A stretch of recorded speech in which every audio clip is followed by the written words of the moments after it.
Blockchain technology is a fascinating technology. However, the absolute magic are the people. And when you bring good hearts and bright minds together, you get a lot of good.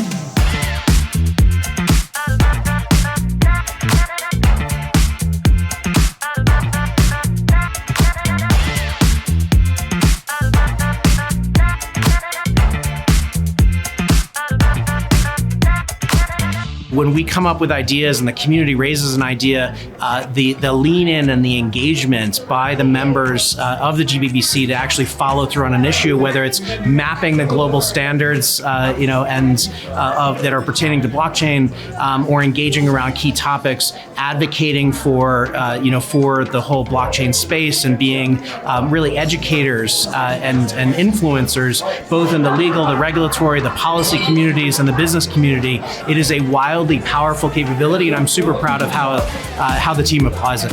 We learn from the other members. We understand the industry better because of our participation. GBBC is very important to myself, but also to Geico in general, as it's a great community to meet with builders, basically. GBBC is an extraordinary platform because it brings together innovators and investors, policymakers, experts. GBBC is very influential in the United States and abroad, and it's a good connector in the international sphere. All blockchain really is a distributed data filing system, but with a high degree of security and integrity on it. And the most important thing about anything to do with the UN food program, which is, getting money to agencies to feed people, or anything to do with green, is that you need to be able to track everything from its source to the end of its journey.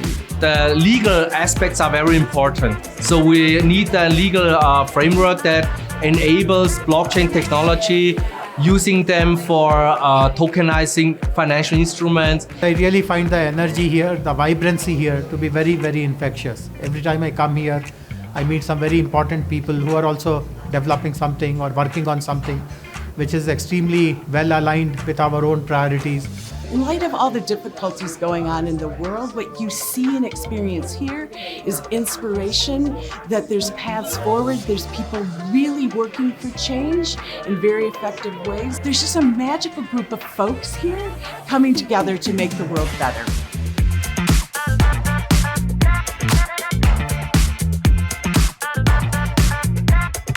The more transparency you have into your operations, the more transparency you have into your supply chains, and sort of horizon scanning for risks that might affect you, and understanding what will happen if risks hit into your supply chain or into your business.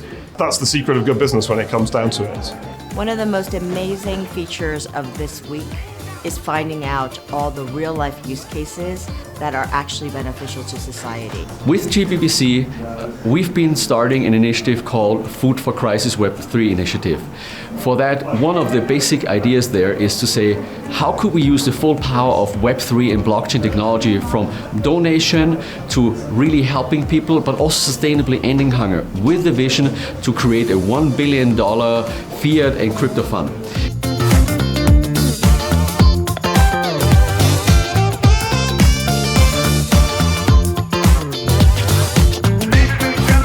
Davos is a great opportunity for corporate to participate and shape the agenda of how blockchain will be impacting capital markets for generations to come. I think Davos is critically important to get our conversation to a wider audience that doesn't necessarily understand the industry, the intricacies, the promise. Increasingly, each time we're here, we're talking more and more about real-world use cases, active collaborations, and from my standpoint, it's exciting because we're getting into use cases and collaborations that have social and/or environmental impact. Being at Davos, you have a set of players that range anywhere from startup CEOs to large bank CEOs, and I think it's the first conference I've seen really bring the two groups together to talk about use cases, like practical implementation of blockchain for the first time. It's not just a pie in the sky, it's actually part of the bigger discussion, of the world discussion, really. So it's really exciting to see come together.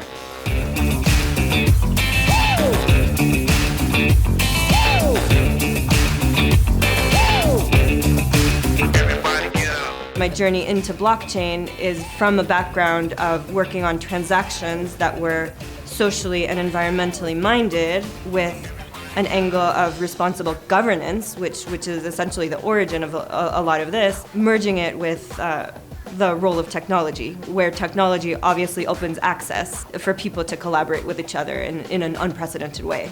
We are well over 500 members now, and of those 500 members, half of those are corporate entities and half of them are nonprofit or academic or government organizations. The beauty of that is those are the same kinds of communities that the industry needs to continue to scale. GBBC is not trying to sell anything to you.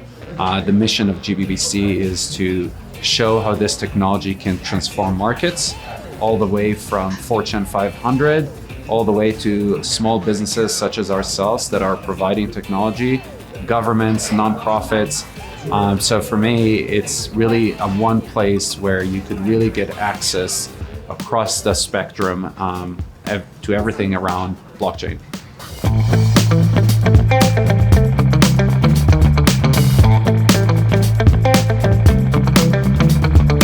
Out of all of the different conferences and networking events around the world, I think it's a beautiful place to be, first of all, and secondly, you have such a large mix of people coming from all over the world here, so it's a very good place to network and collaborate and team up with other people that you might not necessarily have had the opportunity to meet otherwise. At WEF, we see a lot more leadership attend and a lot more diverse set of leaders across different sectors. So the interactions are just one of a kind. I mean, they're very priceless. It is a privilege to be with people who want to think about looking at the horizon, and that plays so well with what we're doing in the digital asset and blockchain space. Folks just aren't talking to each other. So we need to bring them together and say, hey, if we're gonna really drive climate-oriented solutions to large existing traditional industries, we're gonna first need to get our own house in order. It's pretty exciting to kind of see this manifest and consolidate into growing the market and making sure that we are able to survive in an ocean for this clearly beneficial technology for this specific use case. One of the things that excites me the most is the use of these technologies by government institutions. So we're seeing massive implementations around digital identity using Hyperledger projects like Hyperledger Indy and Aries, and it's really driving digital identity, self-sovereign identity at the government level across the world. What blockchain technology is allowing, and which will be mainstream, I believe, in a really short amount of time, is all of those metrics that the Exxons and the Shells are reporting to Wall Street in a voluntary way. Blockchain technology is going to allow for all of that one day to be open and transparent. One of the main reasons why we're here is to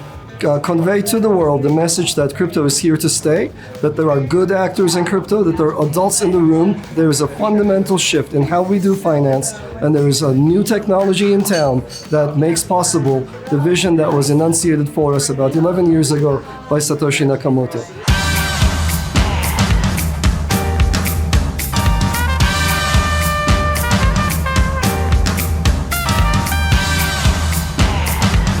My takeaway from my week in Davos really has been the optimism that industry has shown.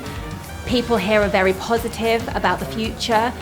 We had some difficult times in 2022.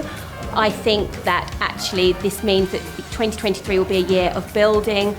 The whole industry, I think, are very focused on how we can use blockchain for good, how we can change people's lives, how we can increase financial inclusion, and use this technology to really have an impact on social justice in the world.